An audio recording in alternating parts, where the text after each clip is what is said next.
के बाहर बैठा हुआ था। उसके पास कुछ बकरियां और मुर्गियां भी थी। उसने अपने बेटे गोपाल से कहा, गोपाल, मैं खेत जा रहा हूँ। इस बार भी फसल अच्छी नहीं आई है, पर देखता हूँ जितना है उसमें कुछ हो सके। तुम बकरियों को चराने वन में जाओ, वन में अच्छी ताजी घास मिलती है। जी पिताजी, मैं पहले मुर्गियों को खाना खिला देता हूँ और फिर बकरियों को ले जाता हूँ। गोपाल मुर्गियों को खाना देकर बकरियों को वन में ले जाता है। सभी बकरियां पेट भर के घास खाती हैं। अंधेरा होने लगता है। चलो, अंधेरा होने लगा है, अब बकरियों को वापस ले जाना चाहिए। गोपाल सभी बकरियों को घर वापस ले जाने लगता है। गोपाल के पीछे सभी बकरियां जाने लगती हैं। तभी वहाँ एक लोमड़ी आती है।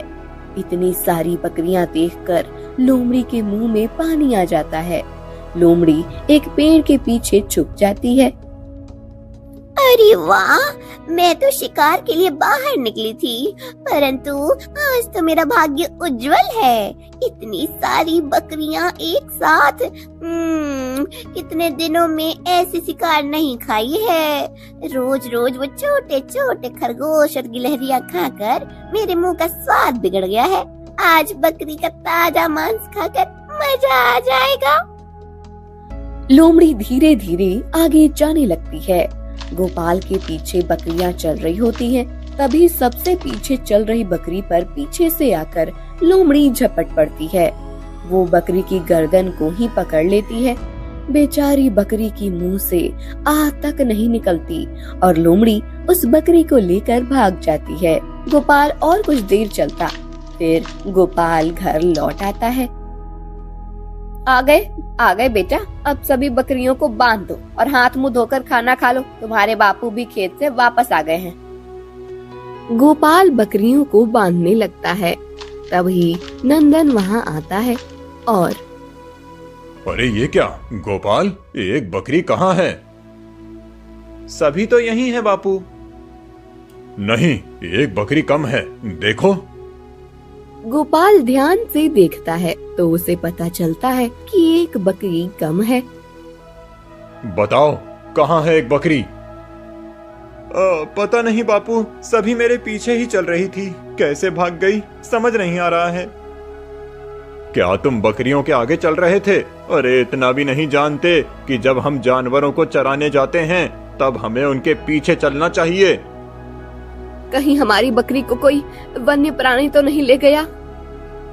मुझे भी वही भय लग रहा है।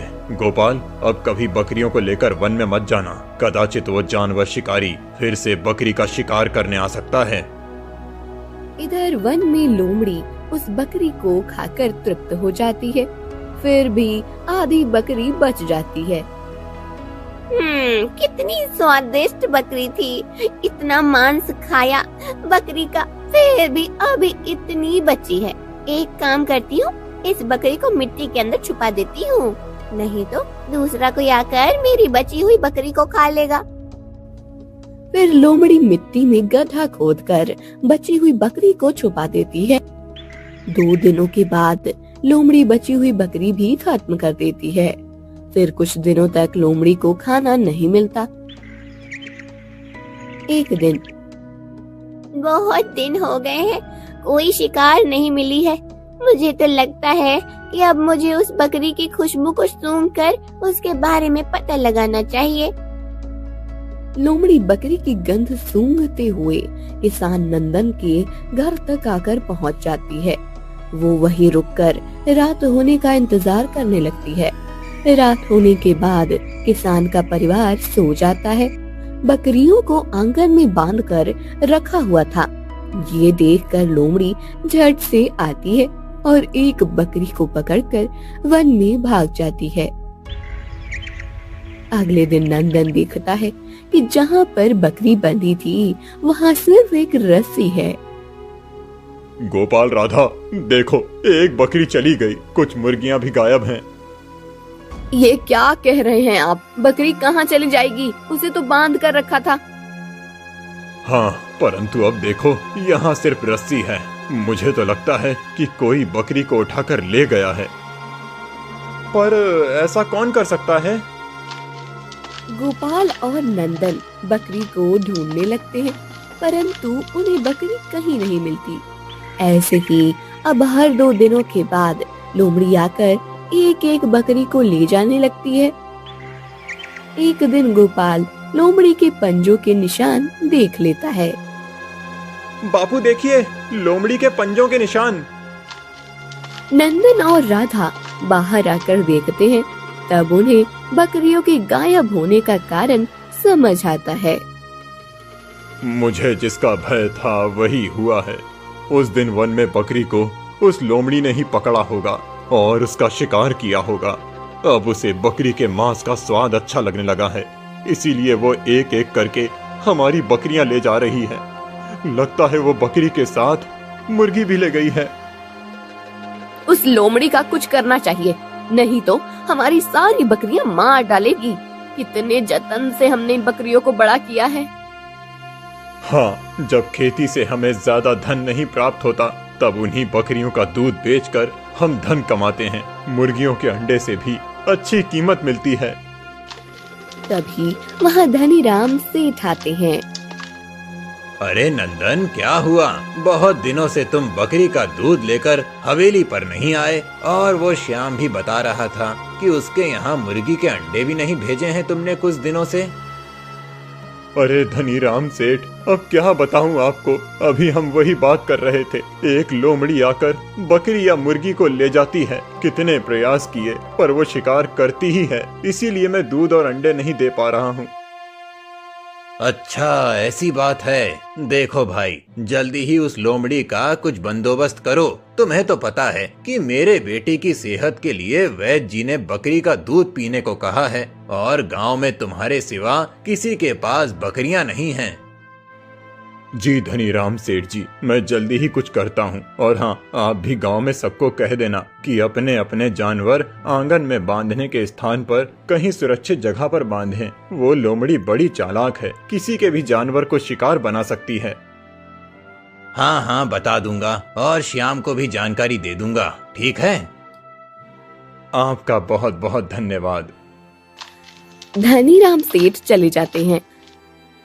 देखा, अब अगर हमने दूध और अंडों को बेचना भी बंद कर दिया तो हमें बड़ा नुकसान हो जाएगा। नहीं, मैं जल्दी ही उस लोमड़ी के बारे में कुछ सोचता हूँ।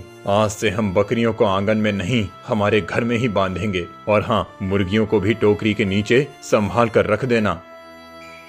रात हो जाती है और गोपाल मुर्गियों को टोकरी के नीचे छुपा कर रखता है।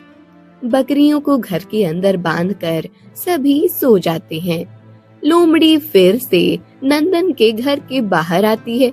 वो देखती है कि एक भी बकरी बाहर नहीं है। अरे, ये बकरियां कहाँ गईं? लगता है कि इस किसान को पता चल गया है कि मैं ही इसकी बकरियों की शिकार कर रही हूँ। परंतु अब मैं क्या करूँ? भूख तो बहुत लगी है। लोमड़ी विचार करने लगती है। तभी उसे मुर्गियों की खुशबू आती है। लोमड़ी टोकरी के नीचे से एक मुर्गा को पकड़कर ले जाती है। अगले दिन नंदन देखता है कि लोमड़ी मुर्गा को ले गई है। इतना छुपा कर रखने के बाद भी वो लोमड़ी मुर्गी को ले ही गई। आज रात को हमें और सतर्क रहना पड़ेगा। नंदन और गोपाल मिलकर पूरे आंगन में कांटे बिछा देते हैं। अब अगर लोमड़ी आएगी तो उसके पंजों में ये कांटे चुभ जाएंगे और वो आगे नहीं बढ़ पाएगी। नंदन और गोपाल जाकर सो जाते हैं। अंधेरा होने के बाद वो लोमड़ी वहाँ आती है।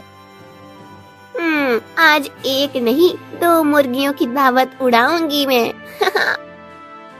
ऐसा विचार करके लोमड़ी अपने एक पंजा आगे रखती है कि तभी उसके पंजे में कांट चुभ जाता है।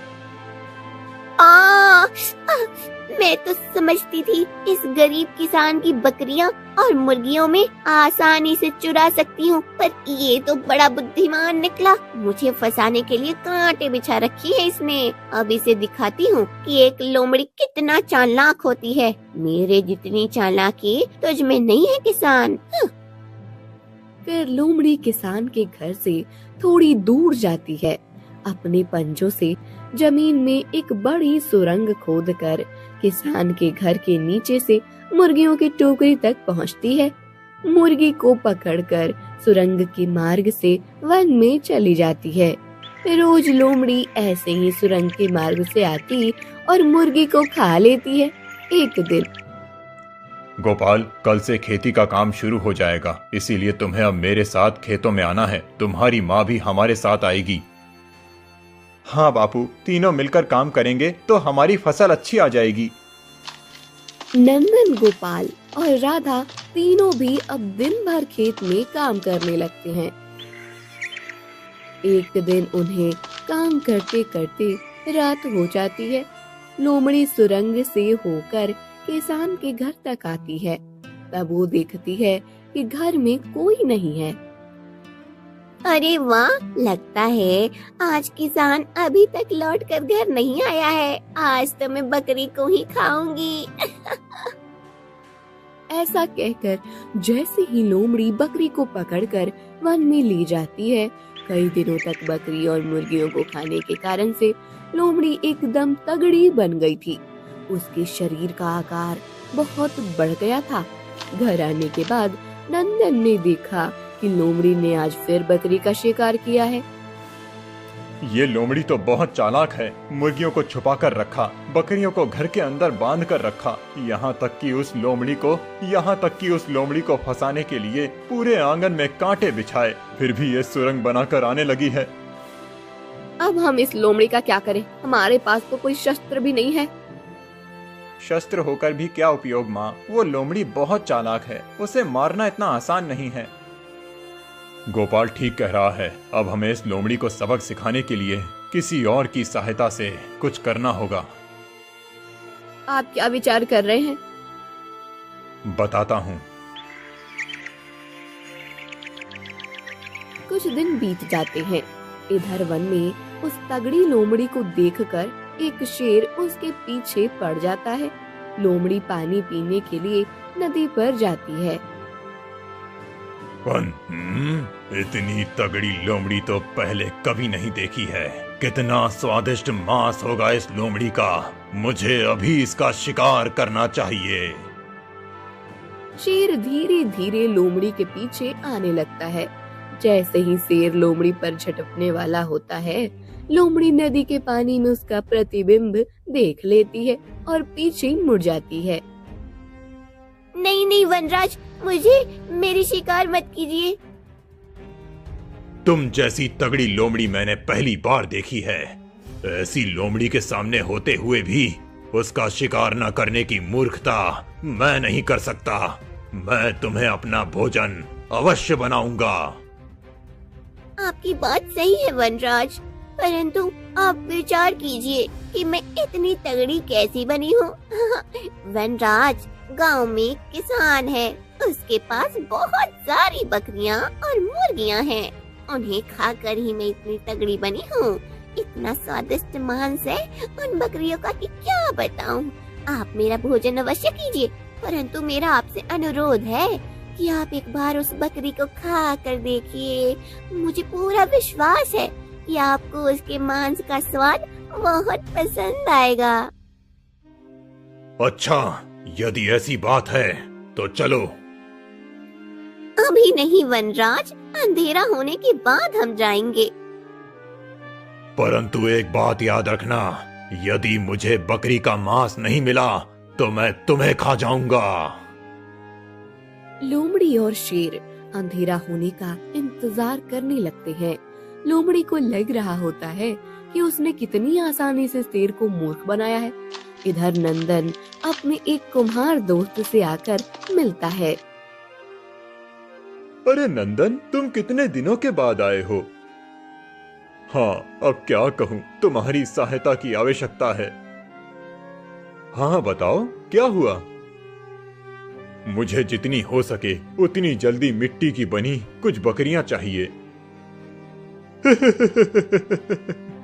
अरे ये क्या कह रहे हो? मिट्टी की बकरियां? तुम्हारे पास तो इतनी बकरियां हैं, फिर ये मिट्टी की बकरियां क्यों?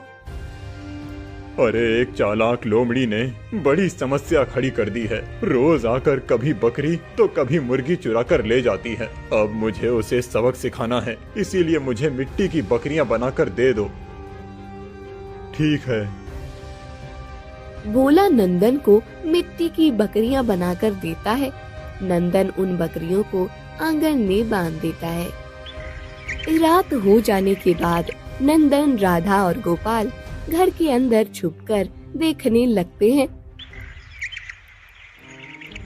कुछ देर के बाद लोमड़ी आती है और उसके पीछे शेर भी आता है। इतने सारे बकरियों को देखकर शेर जोर से दहाड़ता है। अरे अरे वनराज, ये आप क्या कर रहे हैं? आपकी दहाड़ की आवाज अगर गांव वालों ने सुन ली तो वो सतर्क हो जाएंगे। आप शांत रहिए, मैं जाकर बकरी को पकड़कर लाती हूँ। तब तक आप मेरी यही प्रतीक्षा कीजिए। लोमड़ी धीरे से आंगन में आती है। अरे वाह, उस शेर को तो मैंने कितनी आसानी से मूर्ख बनाया है। बड़ा बनकर राजा बना घूमता है। अब एक बकरी उसे दे दूंगी और एक मैं खाऊंगी। एक बार उसे बकरी दे दूंगी, फिर वो मेरा कुछ नहीं बिगाड़ेगा। लोमड़ी एक बकरी के पास आकर उस पर झपट पड़ती है, पर जैसे ही वो अपने दांतों से उस बकरी को पकड़ती है, उसके दांत टूट जाते हैं और उसके मुंह से खून बहने लगता है। अरे ये क्या? ये तो मिट्टी की बनी बकरी है। एक एक करके लोमड़ी और भी कुछ बकरियों को पकड़ने की कोशिश करती है, पर सभी मिट्टी की ही बनी होती है। लोमड़ी के सारे दांत टूट जाते हैं। खून भरे मुंह से वो बाहर आती है। उसके मुंह को खून लगा देखकर, ये क्या, तुम अकेले ही बकरी को खाने बैठ गई? मेरे लिए बकरी नहीं लाई तुम? अरे वनराज, उस दुष्ट किसान ने मुझे मूर्ख बनाया है। उसने मिट्टी की बकरियां बनाकर बांध कर रखी हैं। उस मिट्टी की बकरियों के कारण ही मेरे दांत टूट गए हैं।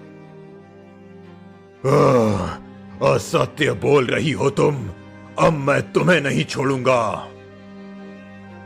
शेर ऐसा कहकर लोमड़ी पर झपट पड़ता है और उसका शिकार कर लेता है। अपनी शिकार को वन में ले जाकर शेर बड़ी आराम से खा लेता है। दूसरों को मूर्ख बनाने के प्रयास में लोमड़ी खुद ही मूर्ख बन जाती है और उसके प्राण चले जाते हैं। लोमड़ी का संकट हमेशा के लिए दूर हो जाता है और नंदन चैन की सांस लेता है। सुंदरपुर के महाराज कीर्तिसेन के प्रजा पर अत्याचार की कीर्ति दूर तक फैली हुई थी। महाराज कीर्तिसेन अपनी प्रजा के बल पर राज्य की नहीं, केवल खुद की उन्नति कर रहे थे। एक दिन, महामंत्री, इस बार प्रजा से कर प्राप्त नहीं हुआ है। आम तौर पर तो हर 3 महीने के बाद प्रजा कर दे देती है। हाँ महाराज, परंतु प्रजावासियों का कहना है कि इस बार उनकी फसल अच्छी नहीं हुई है, इसीलिए वो कर देने का समय बढ़ाकर मांग रहे हैं। वो सब मैं नहीं जानता। प्रजा से कहो कि यदि इस राज्य में रहना है तो समय पर कर देना ही पड़ेगा, अन्यथा कर की मात्रा बढ़ाई जाएगी। तभी महाराज कीर्तिसेन के सलाहकार सुधाकार बोलते हैं। महाराज, इस समय प्रजा का कर बढ़ाना उचित नहीं है। ये आप क्या कह रहे हैं सुधारक? यदि हमने कर की मात्रा नहीं बढ़ाई तो प्रजा विचार करेगी कि यहाँ समय पर ना भी दिया तो कोई दिक्कत नहीं है।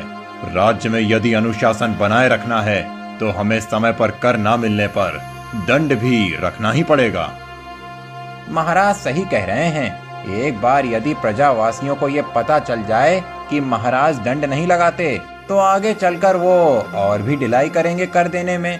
उन्हें इस बात का पता चलना ही चाहिए कि हमारे राज्य में सभी कार्य समय पर ही किए जाते हैं।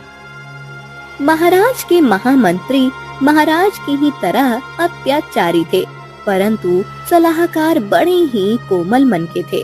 उन्हें प्रजा की समस्याओं का ज्ञान था और उनके प्रति चिंता भी थी। महाराज का एक हाथी था जिससे महाराज बहुत प्रेम करते थे। वो हाथी रोज गांव में जाकर प्रजाजनों के खेत को उद्ध्वस्त करता था। एक दिन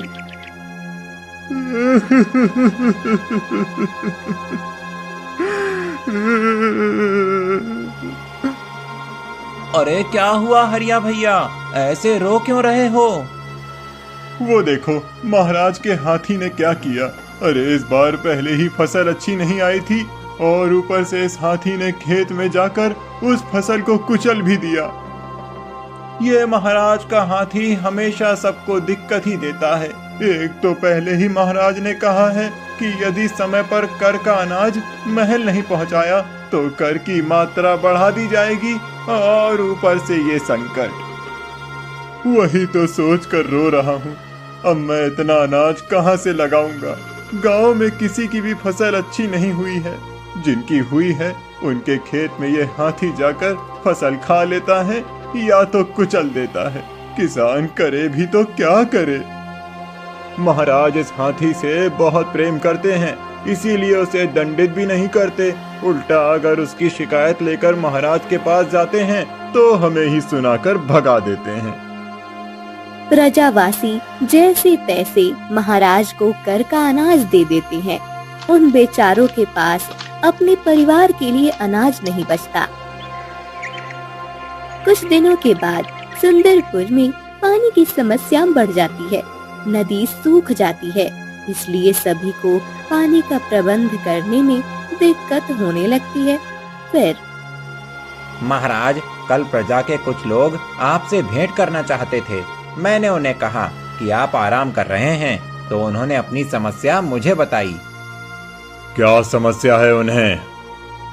महाराज, राज्य में पानी की समस्या उत्पन्न हो गई है। गर्मी और धूप के कारण नदी सूख गई है। गांव वालों के कुएं भी सूखने लगे हैं। हाँ, पानी की समस्या तो है। आज राजमहल का तालाब भी रिक्त पड़ा है। हाँ महाराज, प्रजावासियों का कहना है कि आप उनके लिए पानी की समस्या का कोई उपाय करें। क्या? उन्हें बताइए कि यहाँ मैं अपने खुद की समस्या का विचार कर रहा हूँ। मेरे महल में पानी नहीं है और मैं पूरे राज्य के विषय में विचार करूं।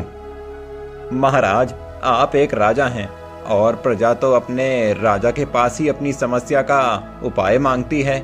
मेरे विचार से हमें गांव के सभी कुएं और तालाब को और नीचे तक खोदना चाहिए। उनकी गहराई बढ़ने से पानी की समस्या खत्म हो जाएगी। सुधारक, आप मेरे सलाहकार हैं या प्रजा के?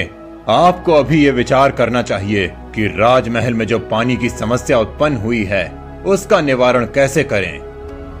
महाराज, मुझे लगता है गांव में जितने कुएं हैं उन सब का पानी हमें राजमहल के तालाब में लाना चाहिए। परंतु प्रजा के पास इतना पानी नहीं है।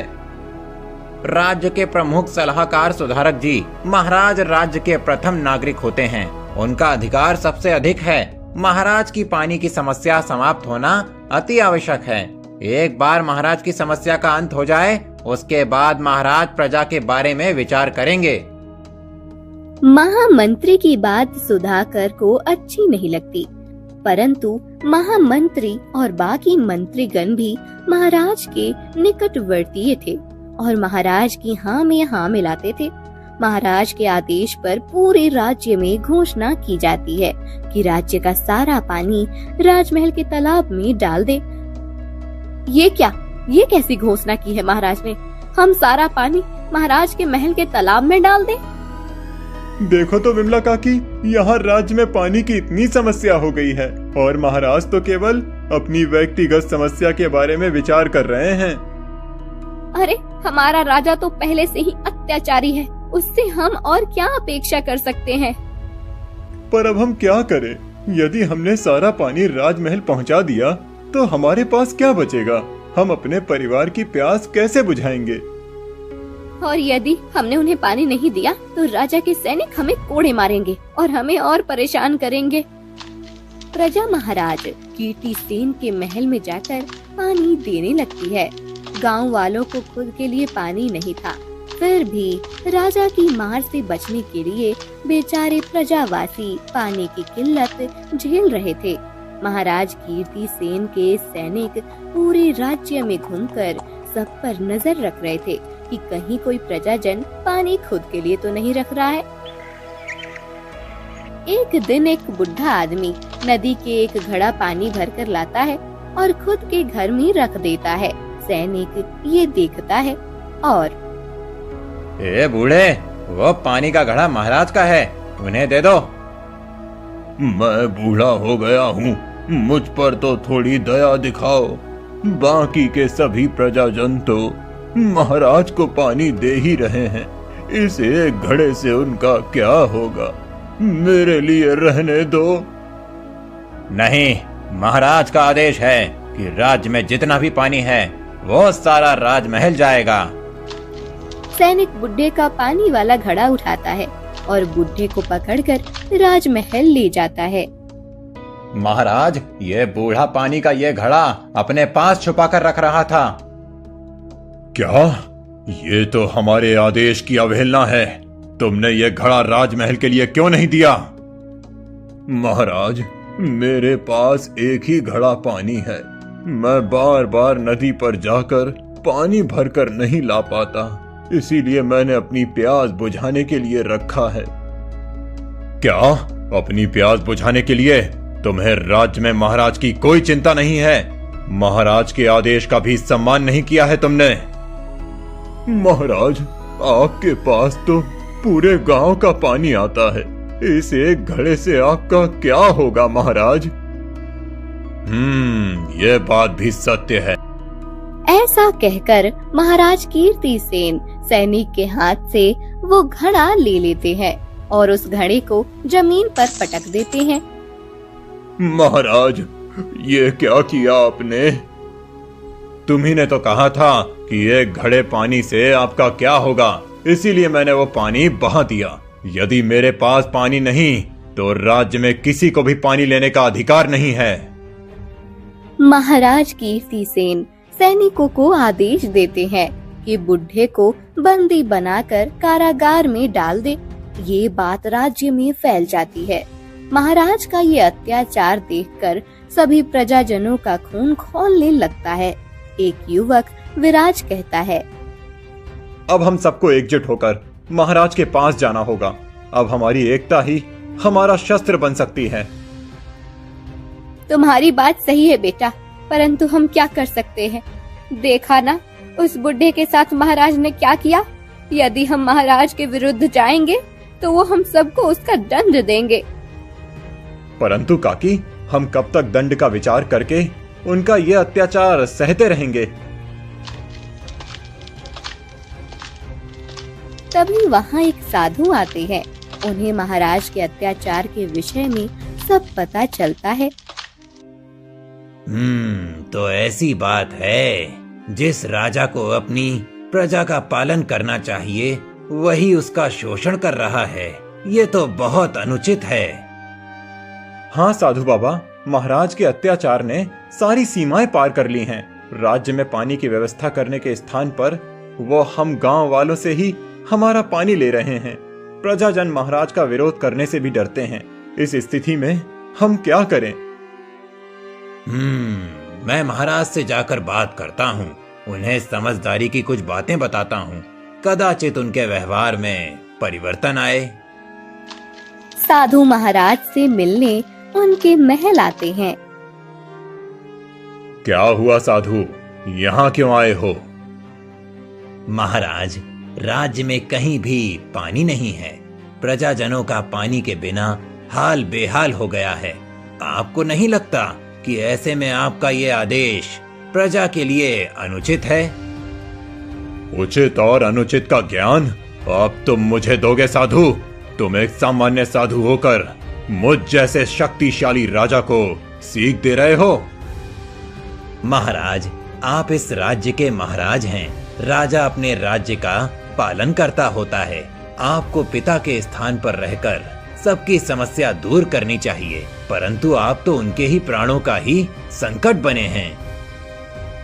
साधु की ये बात सुनकर महाराज कीर्तिसेन गुस्से से आग बबूला हो जाते हैं। वो साधु को मारने के लिए अपनी तलवार निकालते हैं। वो जैसे ही तलवार लेकर साधु के पास आने लगते हैं, महाराज रुक जाइए। साधु महाराज की हत्या करके ब्रह्म हत्या का पाप सर पर मत लीजिए। क्षमा कर दीजिए साधु बाबा को, क्षमा कर दीजिए। सुधाकर के रोकने के बाद कीर्तिसेन रुक जाता है और साधु बाबा को बंदी बना लेते हैं। जब ये बात विराज और बाकी सबको पता चलती है तो बस अब बहुत हो गया उस दुष्ट राजा का अत्याचार। साधु बाबा को बंदी बनाने का पाप किया है उन्होंने। इतने दिनों से हमने उनके अत्याचारों को सहा है, पर अब नहीं। यदि आज हमने उनका विरोध नहीं किया तो फिर कभी नहीं कर पाएंगे। विराज राजमहल में आ जाता है। सभी प्रजाजन भी उसके पीछे राजमहल में आते हैं। दुष्ट महाराज कीर्तिसेन, आपको इस सिंहासन पर बैठने का कोई अधिकार नहीं है। प्रजा का खून चूस कर आपका मन नहीं भरा जो आज साधु बाबा को बंदी बना लिया है आपने। तुम्हारा इतना दुस्साहस मेरे महल में आकर मेरे विरुद्ध ऐसे शब्दों का उपयोग कर रहे हो तुम। मुझे आपने ही विवश किया है महाराज।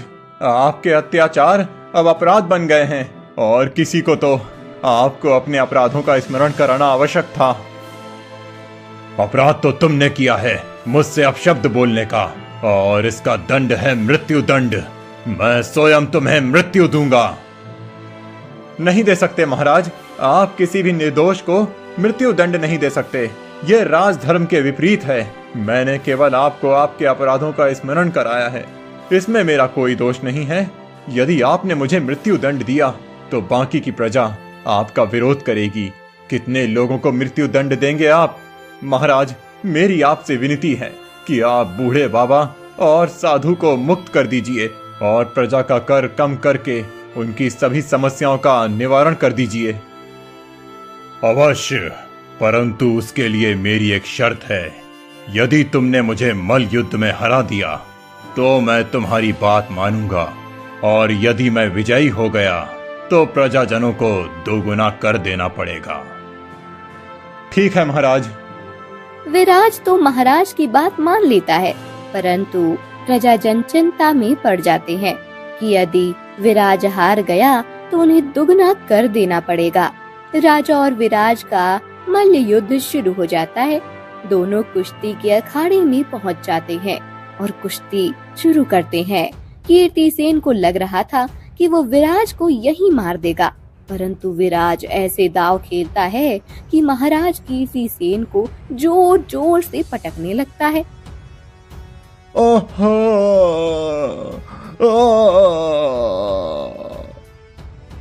कीर्तिसेन की आह निकल जाती है। हर एक पटकनी के साथ महाराज कीर्तिसेन को अपने अपराध स्मरण होने लगते हैं। विराज जब आखिरी बार महाराज को पटकता है तब बस, मुझे अपने सारे अपराधों का बोध हो गया है। मुझे क्षमा कर दो। महाराज हाथ जोड़कर विराज से क्षमा मांगने लगते हैं। प्रजाजनों, आज तक मैंने आप सब पर बहुत अत्याचार किए हैं। मुझे क्षमा कर दीजिए। मुझे अपने राजा होने का बहुत अहंकार था, इसीलिए वो सब कर बैठा। परंतु अब मैं जान गया हूँ कि मैं राजा बनने के योग्य नहीं हूँ, इसीलिए मैं सिंहासन का त्याग करता हूँ। आपको अपने अपराधों का स्मरण हुआ, यही बहुत है महाराज। अब आप उचित निर्णय ले सकते हैं। तुमने सही कहा था विराज कि मैं उस सिंहासन पर बैठने के योग्य नहीं हूँ, इसीलिए मैं राजपाट का त्याग कर वन में चला जाऊंगा। बूढ़े बाबा और साधु बाबा को मुक्त करके उनसे भी क्षमा मांगूंगा। इस युवक की हर पटकनी के साथ मुझे अपने अपराध याद आ रहे थे। इस राज्य को विराज जैसे व्यक्ति की आवश्यकता है जो अपने राज्य और प्रजाजनों के लिए मन में सद्भावना रखता है। महाराज कीर्तिसेन अपना राजपाट त्याग करते हैं। भगवे वस्त्र पहनकर वन में चले जाते हैं। बूढ़े बाबा और साधु भी मुक्त हो जाते हैं। पूरी प्रजा को खुशी हो जाती है। प्रजा विराज को अपना नया राजा बनाती है, जो राज्य की भागदौड़ हाथ में लेकर सबसे पहले प्रजावासियों के लिए साफ पानी का प्रबंध करता है। सुंदरपुर अत्याचारी राजा के अत्याचार से मुक्त हो जाता है और उन्हें एक सही राजा मिल जाता है।